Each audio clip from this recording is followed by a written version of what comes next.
Hi guys, welcome to TFA Files TV. Murise kuma TV ese enyika tadzoka nedzimwe nyaya dziri kupisa dziri kutenderera pasocial media.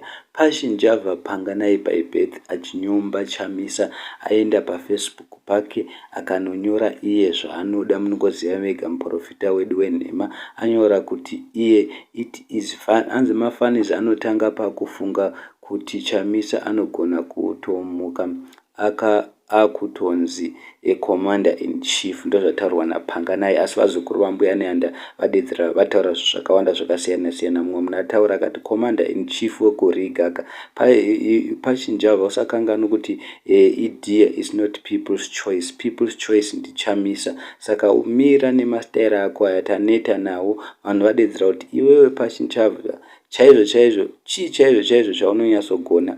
Uri kuda kuita zvepolitiki here kana kuti uri kuda kuita zvechechi? Handizivi guys kuti not kudii, because since day one aidedzera kuti saka muchaita sei Panganai. Vamwe vanhu vanga vachidedzera kuti zviri kuitwa naPanganai izvi pane zvinhu zvaakatopuhwa neZANU-PF. Vanhu vari kutaura the list vanga vachidedzera kuti vakapuhwa mamaini ekuchera gold.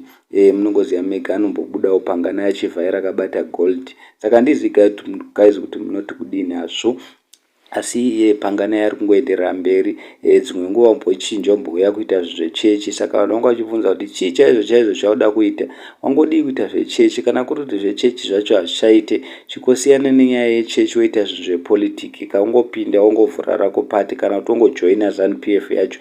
Because nyaya yekuti utiudza kuti saka muchaita sei, isu tichiziva kuti takavhota mukabiridzirana naED mukariga, wotiudza kuti saka muchaita sei. One day tichagona kubata iwe tikakurova tikakuzvambura, because ED toziva kuti anenge achingohwanda nemasoja nemapurisa, asi iwewe ungwarire. So thank you so much guys, don't forget to subscribe, it means a lot.